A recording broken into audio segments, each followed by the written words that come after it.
अस्सलाम वालेकुम स्टूडेंट। अपने page chemistry tips and tricks पे मैं एक बड़े इंटरेस्टिंग और न्यू टॉपिक फर्स्ट ईयर के लिए यहाँ पे मौजूद हूँ। और ये फर्स्ट ईयर के बच्चों के लिए ये टॉपिक बहुत ही इम्पोर्टेंट है कि इसको किस तरह आपने टिप्स के साथ याद करना है और किस तरह इसको क्वेश्चन और न्यूमेरिकल सॉल्व करने के लिए यूज़ करना है। क्वेश्चन है जनरल गैस इक्वेशन से क्या मुराद है। इसके बाद मैं नेक्स्ट वीडियो आपको आइडियल और नॉन आइडियल कॉन्सेप्ट पे दूंगी। तो पहले ये जनरल गैस इक्वेशन समझ लें।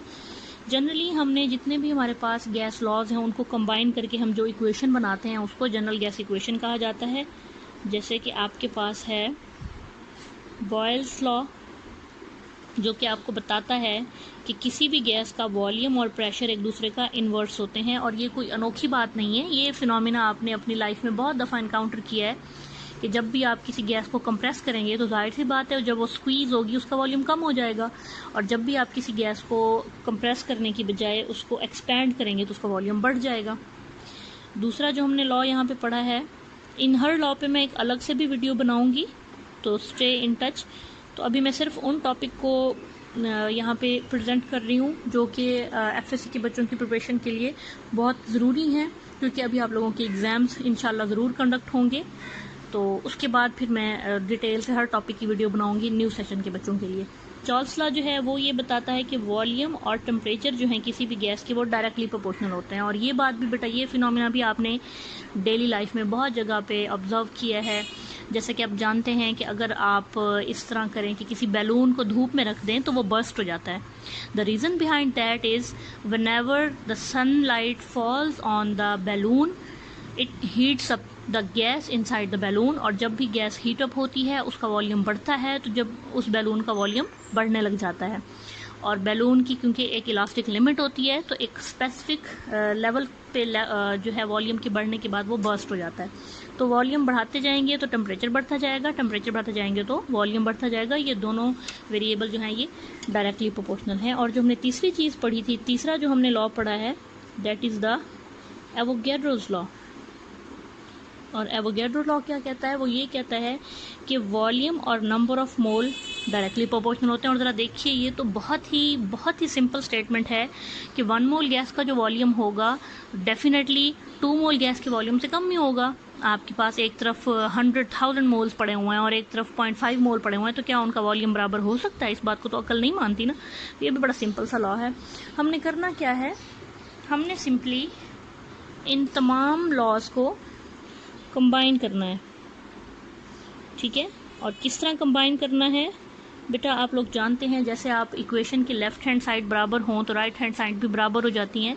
बिल्कुल वैसे ही प्रोपोर्शनैलिटी के केस में भी ऐसे ही होता है कि लेफ्ट हैंड साइड पे हमारे पास इन सब में वॉल्यूम है, तो मैं इस वॉल्यूम को एक ही दफ़ा लिखूंगी, जबकि यहाँ पे एन टी डायरेक्टली प्रोपोर्शनल है और पी इन्वर्सली प्रोपोर्शनल है।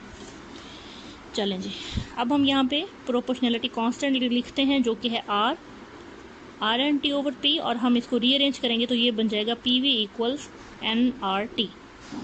This is the general gas equation, ठीक है। अगर तो आपके पास कोई भी गैस पड़ी हुई है, आप उस गैस का प्रेशर मेजर करें, उसका वॉल्यूम मेजर करें, उसके नंबर ऑफ मोल मेजर करें, उसका टेम्परेचर मेजर करें और इक्वेशन में पुट करें। अगर पीवी का आंसर एनआरटी के आंसर के बराबर आता है तो गैस क्या होगी? आइडियल, ठीक है।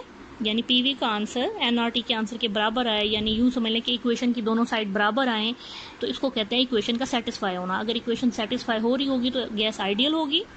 लेकिन अगर आप गैस के प्रेशर और वॉल्यूम को मल्टीप्लाई करें और उसका answer number of moles r और टी के प्रोडक्ट के बराबर ना आए तो फिर आपकी गैस क्या होगी? That should be non ideal.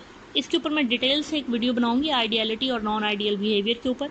अभी जो हमारा टॉपिक है हम उस पर चलते हैं। ये जनाब हमारे पास आइडियल गैस इक्वेशन है और इस इक्वेशन को हम कई तरीकों से यूज़ कर सकते हैं। जैसे कि आपको नंबर ऑफ मोल्स का फार्मूला पता है। नंबर ऑफ मोल्स होते हैं मैस ओवर मोलर मैस, ये आपने फर्स्ट चैप्टर में लर्न किया। Number of moles equal mass over molar mass. तो अगर आप ये पुट करके इसको इस तरीके से रीअरेंज करें कि ये मोलर मैस इस साइड पे भेज दें, लेफ्ट हैंड साइड पर, वॉल्यूम को यहाँ लेके आएँ, ये चीज़ मल्टीप्लाई हो रही है, यहाँ आके डिवाइड होगी, ये चीज़ डिवाइड हो रही है, यहाँ जाके मल्टीप्लाई होगी, तो आपके पास ये जो मैस बाय वॉल्यूम है तो ये बड़ी फेमिलियर टर्म है। इट इज़ द मैस और वॉल्यूम इज़ द डेंसिटी। और अगर आप डेंसिटी को साइड पे करना चाहते हैं तो Pm/RT जो मल्टीप्लाई हो रहा है डेंसिटी के साथ वो यहाँ जाकर डिवाइड हो जाएगा। तो ये आपके पास जो एक्सप्रेशन आया है that is expression for density. बड़ी मज़े की बात ये है कि डेंसिटी फाइंड करने के लिए आपको सिर्फ दो चीज़ें चाहिए, टेम्परेचर और प्रेशर। इट मीन कि density is only affected by pressure directly and temperature inversely. Molar mass तो किसी एक गैस के लिए हमेशा कांस्टेंट रहता है और आर तो है ही कांस्टेंट, ठीक है। तो आपको अगर कोई प्रेशर और टेम्परेचर बता दे तो आप किसी भी गैस की डेंसिटी फाइंड कर सकते हैं एट स्टैंडर्ड कंडीशन। तो बड़ा आसान। अब ज़रा आर का यूनिट डिस्कस कर लें। तो यूनिट जो है आर का हमें चाहिए, सबसे पहले हम जो यूनिट इसका फाइंड करेंगे वो ऐसा यूनिट होगा। और यूनिट फाइंड करने के लिए हमें कुछ वैल्यूज़ चाहिए होती हैं, कुछ हमें स्टैंडर्डाइजेशन करना पड़ती है। तो यहाँ जो मैं स्टैंडर्डाइजेशन कर रही हूँ वो ये है कि you only have 1 mole any gas at STP। ऐसा यूनिट मैं इसलिए पहले फाइंड कर रही हूँ क्योंकि ऐसा यूनिट जो है ये इसके ऊपर एक बड़ा इंपॉर्टेंट शॉर्ट क्वेश्चन आता है, तो ये आपको लर्न करना बड़ा ज़रूरी है।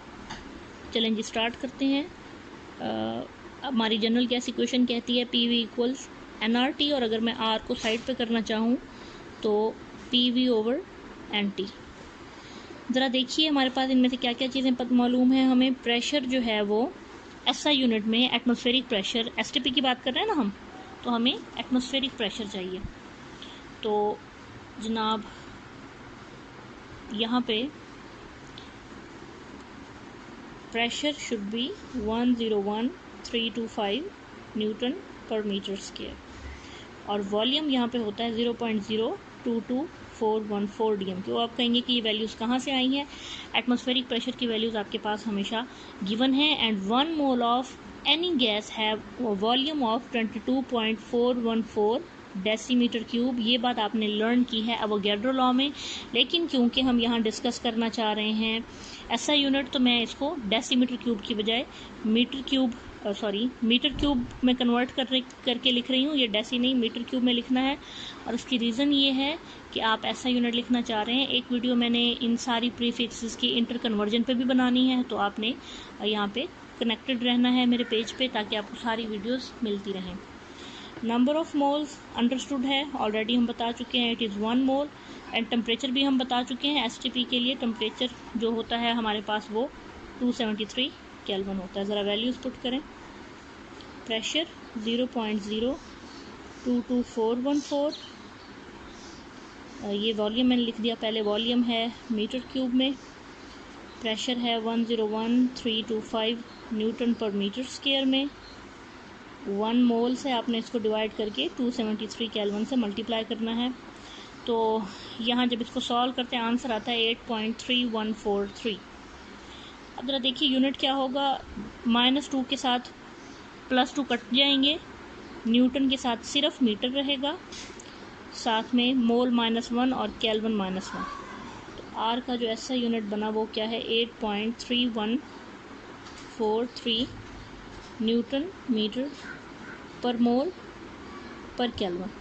तो ये आपके पास सिर्फ इतना सा शॉर्ट क्वेश्चन है। जब भी आपसे पूछा जाता है कि आप ऐसा यूनिट आर का बताएं तो आपने ये सिंपल से स्टेप करने हैं। Pressure, volume, number of mole, temperature लिख के और वैल्यूज़ पुट करके ये आंसर निकालना है, आपका क्वेश्चन हो गया। एक और बड़ा इंटरेस्टिंग यूनिट इस्तेमाल होता है जो है डेसीमीटर क्यूब, ठीक है, ATM decimetre cube. ATM DM cube unit में आपने जब भी प्रेशर लिखना है तो वो ATM में लिखना है जो कि है 1। आपको पता है एटमॉस्फेरिक प्रेशर 1 ATM होता है। और वॉल्यूम वही जो आपने एवोगैड्रो लॉ में लर्न किया था 22.414 डेसीमीटर क्यूब।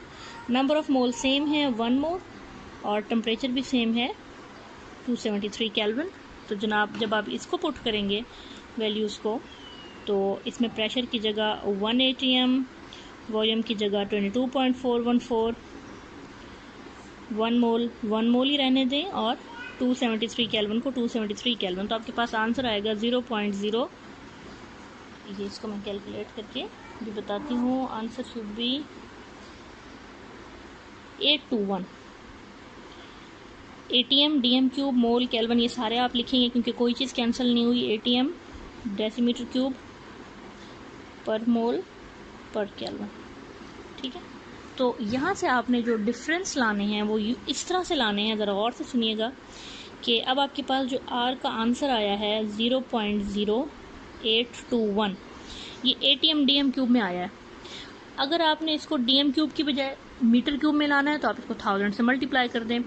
अगर ATM की बजाय MMHG में लाना है तो आप इसको वेरी सिंपली, वो आपके पास एक रिलेशनशिप मौजूद है कि 1 टॉर या 1 MMHG जो है वो 760 जो है उसके बराबर होता है। तो आप अगर इसको इसी आंसर को 760 से मल्टीप्लाई कर देंगे तो जो आंसर आता है आपके पास यानी 62.4, इसमें डेसीमीटर क्यूब वही रहेगा, मोल और केल्विन भी वही रहेंगे। फ़र्क क्या आएगा कि आपका आंसर ATM की बजाय टॉर में चला जाएगा। तो ये R का जो यूनिट आपके पास नया आया है that is 62.4 torr DM cube. ATM DM की बजाय अब ये टॉर DM क्यूब बन गया है, पर मोल पर केल्विन, ठीक हो गया जी। और टॉर और MMHG भी बराबर होते हैं तो आप इस तरह भी लिख सकते हैं कि R is equal 62.4 MMHG decimetre cube पर मोल पर केल्विन। तो ये एक नया यूनिट बन गया है। एक और यूनिट आप यहाँ बना सकते हैं, वो इस तरह कि अगर आपको मीटर क्यूब नहीं चाहिए बल्कि सेंटीमीटर क्यूब चाहिए तो आप डेसीमीटर क्यूब को सेंटीमीटर क्यूब बनाने के लिए इसको 1000 से मल्टीप्लाई कर दें। 62.4 को जब आप 1000 से मल्टीप्लाई करेंगे तो जो आंसर आएगा दैट इज़ 62400। अभी आपके पास MMHG सेंटीमीटर क्यूब पर मोल पर केल्विन आ चुका है, ठीक है। इसी तरह जिस मर्ज़ी आपने इसको प्रीफिक्स में लिखना है उसी प्रीफिक्स के साथ मल्टीप्लाई या डिवाइड करते जाएं तो आपका आंसर डिफरेंट यूनिट्स में आता जाएगा। एंड फाइनली जो आपके पास यूनिट है R इक्वल्स 8.3143 न्यूटन मीटर पर मोल पर केल्विन वाला, अगर मैं उसको कैलोरी में कन्वर्ट करना चाहूँ तो मैं इसको 4.18 पे डिवाइड भी कर सकती हूँ। मैंने क्यों 4.18 पे डिवाइड किया, क्योंकि आपके पास 1 जाउल जो होता है वो 1 कैलोरी जो होता है 1 कैलोरी वो हमेशा 1.48 जाउल के इक्वल होता है। तो ये न्यूटन मीटर यानी जाउल है ना हमारे पास। तो जो आंसर आएगा दैट इज़ ऑलमोस्ट 2, वैसे 1.9 ही इसको कह देते हैं, कैलोरी पर मोल पर केल्विन। तो अब देखिए कि आपके पास इतने सारे यूनिट आ गए हैं। ये R का यूनिट है कैलोरी मोल पर केल्विन के साथ, ये आपका यूनिट है MMHG और सेंटीमीटर क्यूब के साथ, ये आपका यूनिट टॉर में आया हुआ है, ये आपका यूनिट जो है MMHG में आया हुआ है, ये आपका यूनिट ATM DM क्यूब में आया हुआ है और ये आपका यूनिट न्यूटन मीटर या जाउल में आया हुआ है। लेकिन इंपॉर्टेंट जो 2 यूनिट हैं जो आपने लाजमी लर्न करने हैं वो एक ये वाला है, न्यूमेरिकल में आपने इसकी वैल्यूज इस्तेमाल करनी है या फिर आपने न्यूमेरिकल में 0.0821 इसकी वैल्यूज इस्तेमाल करनी है। इसके अलावा आपने कोई और वैल्यू इस्तेमाल नहीं करनी। तो होप्स हो कि आप लोगों को ये समझ आ चुका होगा। तो अब हम इसको वाइंड अप करते हैं। नेक्स्ट टॉपिक के लिए स्टे ट्यून एंड अल्लाह हाफिज़।